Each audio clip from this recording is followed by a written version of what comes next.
दशमलव भिन्न को अंग्रेजी में हम डेसिमल फ्रैक्शन कहते हैं। क्या कहते हैं? क्या कहते हैं?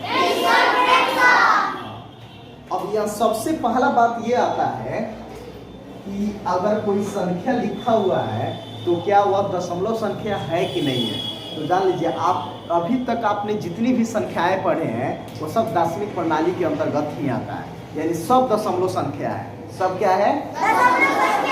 कोई कहेगा सर ये 5 दशमलव संख्या है कि नहीं है? ये क्या है? इसमें दशमलव कहीं नहीं है तो यहाँ पे है लास्ट में। अगर कहीं नहीं लिखा रहता है तो वो कहाँ रहता है? इकाई अंक के बगल में रहता है, वहाँ छिपा हुआ रहता है। क्या रहता है? समझना रहा ना? यानी अभी तक आप जो भी संख्याएं पढ़े हैं वो सब दशमलव संख्या है। सब कौन संख्या है? हाँ, वो सब दशमिक प्रणाली पद्धति के अंतर्गत आते हैं। क्लियर है यहाँ तक? पहला चीज क्या समझे कि जितनी भी संख्याएं होती है वो सब क्या है? दशमलव। आप लोग जहाँ तक अभी तक जितना पढ़े हैं, आगे चलकर बहुत सारे नंबर सिस्टम आते हैं, binary number system, hexa number system, octa number system. तो ये नंबर सिस्टम आपको अभी नहीं पढ़ना है, समझा रहे ना? अभी तक आप जितनी भी संख्याएं पढ़े हैं वो सब के सब डेसिमल नंबर सिस्टम के अंदर आता है, यानी दशमिक प्रणाली पद्धति के अंतर्गत आता है। और सभी संख्याएं दशमलव संख्याएं, जो नहीं कि उसमें दशमलव का पॉइंट दिया रहे, नहीं दिया हुआ है इसका मतलब वो सबसे अंत में छिपा हुआ है। हम अंत में मान लेते हैं कि वहां पे दशमलव का पॉइंट दिया हुआ है। क्लियर है यहाँ तक? तो चलो एक और चीज है, यहाँ ध्यान दीजिएगा। बहुत लोग क्या करता है कि दशमलव को यहाँ लिखता है बीच में। कहाँ लिखता है? बीच में। लेकिन यह सही तरीका नहीं है। दशमलव का जो बिंदु होता है उसको हम हमेशा नीचे लिखते हैं, बीच में नहीं लिखते हैं। कहाँ लिखते हैं? नीचे। बीच से थोड़ा सा नीचे हम क्या करते हैं? ये होता है लिखने का तरीका। इसलिए यह नहीं लिखेगा, ऐसे कभी नहीं लिखेगा। आप इसको कैसे लिखेंगे? तो ऐसे लिखेंगे। समझ में आ रहा है आपको? तो लिखने का तरीका आया कि नहीं आया?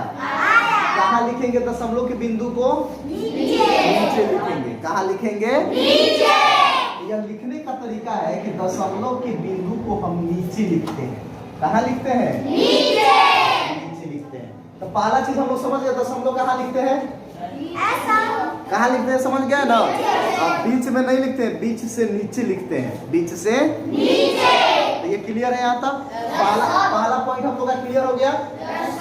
अब आते हैं पढ़ने का तरीका। देखिए, तो दशमलव की संख्या को पढ़ने का तरीका अलग होता है। क्या तरीका होता है? तो जो दशमलव से पहले वाले संख्या है उनको हम एक साथ पढ़ते हैं। क्या पढ़ते हैं? एक संख्या मान के पढ़ते हैं। लेकिन बाद वाले को हम लोग अलग अलग पढ़ते हैं। क्या पढ़ते हैं? जैसे अगर कोई कहेगा कि इसको पढ़ के बताइए तो हम इसको पढ़ेंगे 165। एक साथ हो गया 165। फिर लिखेंगे दशमलव 165.125। 165.125। समझ में आ रहा है? अगर इसको पढ़ेंगे तो हम क्या पढ़ेंगे? तो 165.23। अच्छा, अगर इसको अगर कोई कह दे पढ़ने के लिए तो क्या पढ़ेंगे? 5.23400511। एकदम अलग अलग पढ़ेंगे। दशमलव से पहले वाला को एक साथ और बाद वाला को अलग अलग। समझा रहा ना? तो जिस तरह हम लोग पहला चैप्टर में पढ़े थे कि संख्या नाम लिखिए, अंकों को संख्या का नाम लिखिए, तो इसमें भी आएगा नाम लिखने के लिए। तो कैसे लिखेंगे? तो इसको लिखेंगे, तो देखिए कैसे लिखेंगे। लिखेंगे 165। 165 और लिखेंगे फिर दशमलव। ये क्या है? दशमलव। और उसके बाद क्या लिखेंगे? 1 2 5। अच्छा देखिए, कितना बच्चा क्या करता है, इसमें कॉमा लगा देता है, जो कि गलत है। कॉमा नहीं लगाना है। जब हम शब्द में लिखेंगे तो इसी तरह कॉमा नहीं लगाएंगे, बिना कॉमा का लिखते हैं एकदम ऐसे। तो कल को अगर हम दें कुछ दशमलव संख्या, क्योंकि उसको शब्दों में लिखिए तो आप नहीं लिख सकते हैं, लिख दीजिएगा ना। पढ़ने का तरीका समझ में आया? दशमलव से पहले वाला को एक साथ लिखेंगे, पढ़ेंगे, और बाद वाला को अकेला अकेला। बाद वाला को जैसे अगर हम कुछ क्वेश्चन दे दे तो आप पढ़ लोगे। इसको क्या पढ़ेंगे?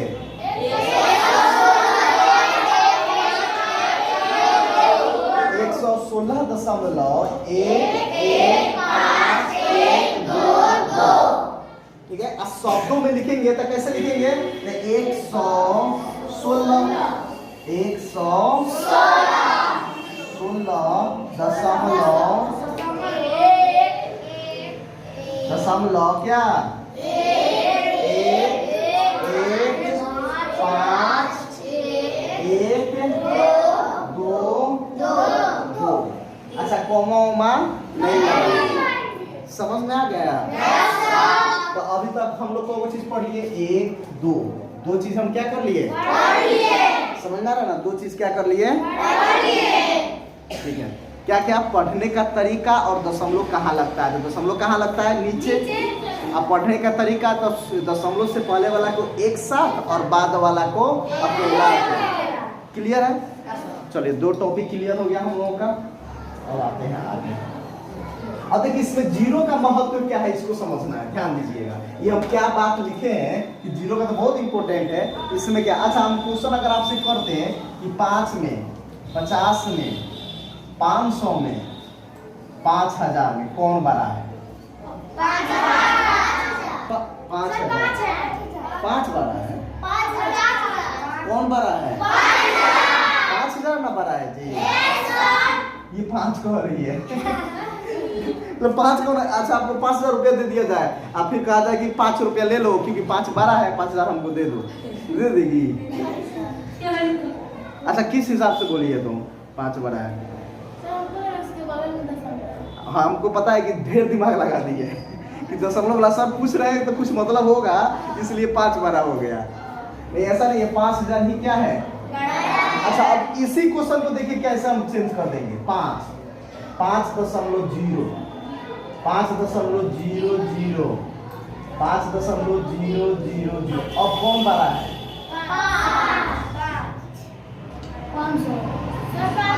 हाँ, अब आप इसके बारे में नहीं जानते हैं। इसके बारे में क्या कर रहे हैं? इसमें सबका आंसर आया 5000, लेकिन इसमें कोई कह रहा है 5, कोई कह रहा है 500, कोई कह रहा है 50, कोई कह रहा है 5000। सबका अलग अलग आ रहा है।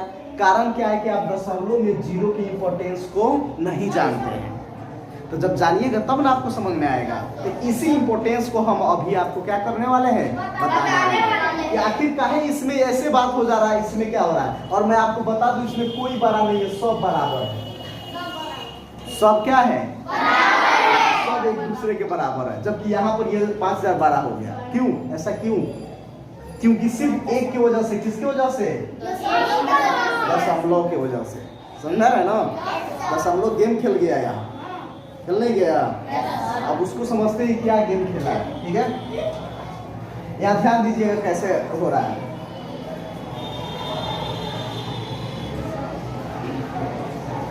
देखिए, दशमलव के बाद कुछ संख्या लिखा हुआ है अंक, और उस अंक के बाद खूब जीरो रहे, लेकिन उस जीरो के बाद कोई अंक नहीं हो तो इस जीरो का कोई वैल्यू नहीं है, कोई वैल्यू नहीं है। यानी यह 165.15 ही है। आप चाहे 10 को जीरो लगा दीजिए, उससे कोई फर्क पड़ने वाला नहीं। समझ में हम क्या कहना चाह रहे हैं? लेकिन इसी में अगर लिख दे 001, तब इस जीरो का वैल्यू हो गया। अगर जीरो के बाद कोई अंक आ गया तो उस जीरो का वैल्यू होगा। लेकिन उसके बाद अगर कोई अंक नहीं है, केवल जीरो है, तब उस जीरो का कोई वैल्यू नहीं है। समझ में आ रहा ना? अब फिर आपसे कोई पूछ दे 0 16 और 0 0 16, फिर 3 को 0 16, तो इसमें कौन बड़ा है? क्योंकि इसका कोई वैल्यू नहीं है ना, बिना दशमलव में भी इसका कोई वैल्यू नहीं है। लेकिन इसी में अगर यहाँ लगा दे तब इसका वैल्यू हो गया। इस जीरो का वैल्यू क्या हो गया? यहाँ भी इस जीरो का वैल्यू हो गया। तो आप समझे हम क्या कहना चाह रहे हैं कि अगर दशमलव दिया रहे 16.5, इसके बाद 0 0 0 रहे, तो इस जीरो का कोई वैल्यू नहीं है। नियमतः यह कितना है? तो 16.5। यह कितना लिखा हुआ है? बस क्लियर है, क्योंकि अकेला पढ़ते हैं तो 0 0 कहने की कोई जरूरत नहीं है। इसी 0 के बाद अगर हम 2 लगा दें तब इस 0 का वैल्यू, लेकिन फिर इसके बाद 0 लगा दे कितना होता, फिर इस 0 का कोई वैल्यू नहीं है। तो आप हमारी बात को समझ रहे हैं? तो अब हम वही क्वेश्चन को फिर दोबारा लिख रहे हैं। जैसे देखिए 5 5.0 5.00 फिर 5.30। तो देखिए 5 इस सब के दशमलव के बाद 0 है, उसके बाद कोई अंक नहीं है, तो इस 0 का कोई वैल्यू हुआ नहीं, इस 0 का कोई वैल्यू हुआ नहीं, ये सब खत्म हो गया तो बच गया क्या? 5 सब 5 5 सब आपस में क्या हो गया? बराबर। लेकिन अगर दशमलव नहीं रहता तब इस सब का वैल्यू हो जाता। जैसे ये 5000 हो गया, ये 500 हो गया, क्योंकि इसके में लास्ट में दशमलव यहाँ ना रहता है। समझ में आ रहा हम क्या कहना चाह रहे हैं? एक क्वेश्चन दे, अभी बता दीजिएगा। तो पहले 0 का महत्व समझ में आ गया आपको कि अगर कोई दशमलव में संख्या दिया रहे और दशमलव के बाद में अंक रहे, अंक के बाद कितना हो 0 रहे, लेकिन उस 0 के बाद कोई अंक नहीं हो तो उस 0 का कोई वैल्यू नहीं है। अगर कोई कह रहा है 2.30, फिर कह रहा है 2.3, फिर कह रहा है 2.3, फिर कह रहा है 3, बहुत सारा 0 लगा दिया। कोई पूछे ये सब में कौन बड़ा है तो कह देंगे सर कोई बड़ा नहीं है, सब क्या है? बराबर है। क्यों बराबर है? तो सब कहेंगे कि सर ये दशमलव हो गया और दशमलव के बाद ये 3 है, 3 के बाद ये सब 0 है, लेकिन इसके बाद कोई अंक नहीं है, इसलिए सर इस 0 का कोई वैल्यू नहीं है। यहाँ तो 0 है ये नहीं है सर, फिर यहाँ भी इस 0 का कोई वैल्यू और यहाँ भी 0 का कोई वैल्यू सब क्या आ गया सर? तो 2.3 2.3 2.3 2.3 सब आ गया, तो सब आपस में क्या हो गया? बराबर हो गया। समझ रहे हम क्या कहना चाह रहे हैं? यानी दशमलव के बाद अंक रहे और अंक के बाद कितना हो 0 रहे, लेकिन उसके बाद अगर कोई अंक नहीं है तो उस 0 का कोई वैल्यू नहीं है। समझ में आ गया? अब आते हैं मेन टॉपिक पर, तुलना करना कि कौन संख्या बड़ा है और कौन संख्या छोटा है। अच्छा एक और चीज जान लीजिएगा, दशमलव के बाद कितना बड़ा आप लिख दीजिए, ये सब 1 से कम होता है। ये क्या है? 1 से कम है। 1 से क्या है? कम है। समझ रहे हैं हम क्या कहना चाह रहे हैं? अब चलिए अब हम आपको देंगे तुलना करने के लिए।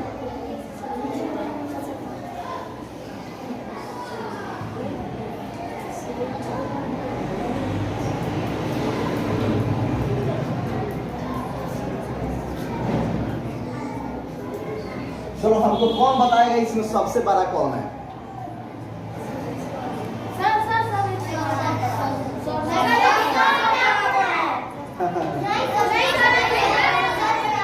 अच्छा हम उस वक्त क्या बोले थे? वो फंस गए ना, अभी फंस गए तुम लोग, अभी तुरंत फंस गए। हम उस वक्त क्या बोले थे?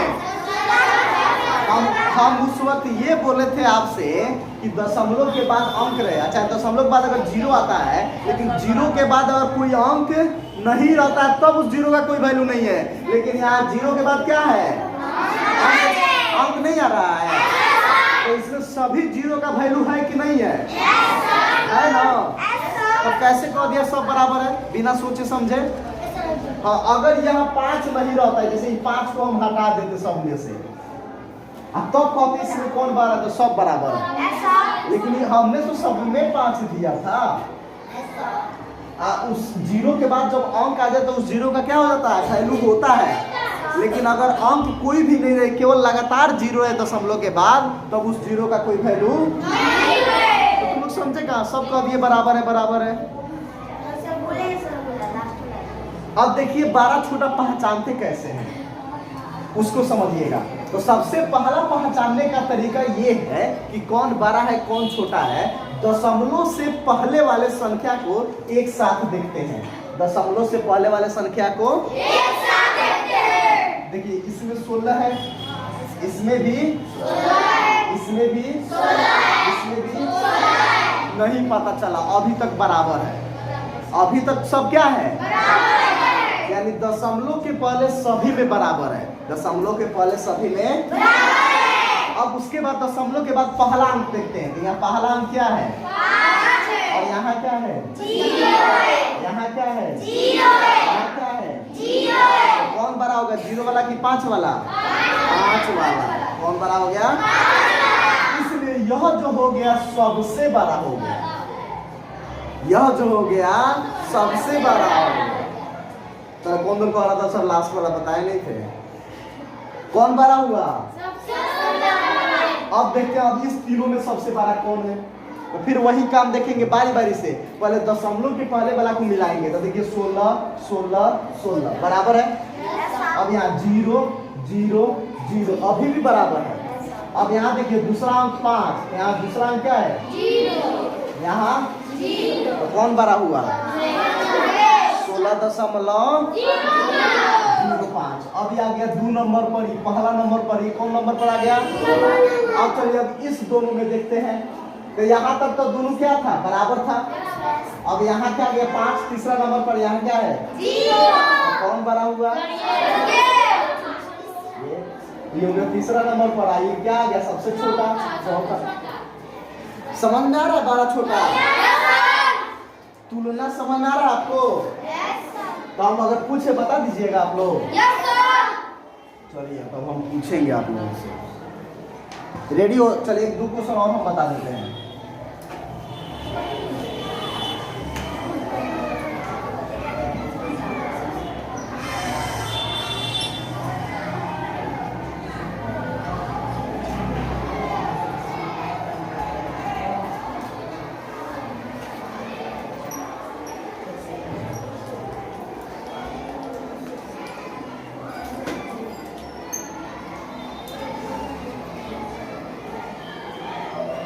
चलिए इन दोनों क्वेश्चन को देखते हैं।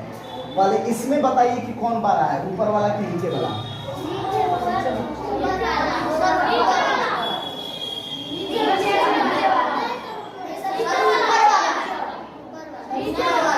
अभी तक कौन ऊपर वाला का रहा है, कौन नीचे वाला का रहा है? तो अब देखते हैं कौन बड़ा है। लेकिन हमारे हिसाब से नीचे वाला क्या है? सबसे पहले दशमलव से पहले वाला से मिलाते हैं। बाद वाला के बाद में जाएंगे। जब यहाँ पता नहीं चलेगा तो कहाँ जाएंगे? दशमलव के बाद वाला। तो पहले यहाँ देखिए दशमलव से पहले ये कितना लिखा हुआ है? यहाँ कितना लिखा हुआ है? 169 170 में कौन बड़ा होता है? हो तो गया, ये बड़ा होगा। बाद वाला देखने की जरूरत नहीं है, बाद वाला बाहर में जाए। जहाँ पता चल गया कि बड़ा हुआ उसके बाद पूछना ही नहीं है कि उसके बाद क्या है। यहाँ सीधे लिख रहा है दशमलव से पहले, तो दशमलव से पहले 1 7 तो 169 और यहाँ क्या था? इसलिए बड़ा हो गया। अब यहाँ बताइए कौन बड़ा है? और पता है हम आपको चकमा देने के लिए इसको बड़ा लिख दिए है ये छोटा और लिख दिए हैं क्या? बड़ा। तो कितना गधा ये समझेगा कि बाबरी बड़ी नंबर दिख रहा है, ये बड़ा होगा, पक्का बड़ा होगा। और उसमें भी खाली 9 लिख दिए हैं। तो 9 लिख दिए तो और ही बड़ा हो गया ये। इसमें लिख दिए क्या? 0 1। तो उससे मतलब नहीं, आप कॉन्सेप्ट पकड़ो। कॉन्सेप्ट क्या पकड़ना है कि पहले दशमलव से पहले वाला को मिला देना है। तो यहाँ दशमलव से पहले क्या है? 2 और यहाँ क्या है? 3। तो देख लिया ये तो 3 बड़ा हो गया, यहीं पे बड़ा हो गया। बाद वाला पूछो, बाद वाला पूछो। तो नहीं समझ में आ रहा आपको? तो देखते हैं बॉयज और गर्ल्स में कौन जीतता है। दोनों तरफ से जो हार गया वो लूजर, बॉयज भी लूजर और गर्ल्स पूरे बॉयज लूजर। अपना समझ से बनाइए, पीछे मत देखिए। कैसे आपसे हम सवाल पूछेंगे, पीछे वाला से नहीं पूछेंगे।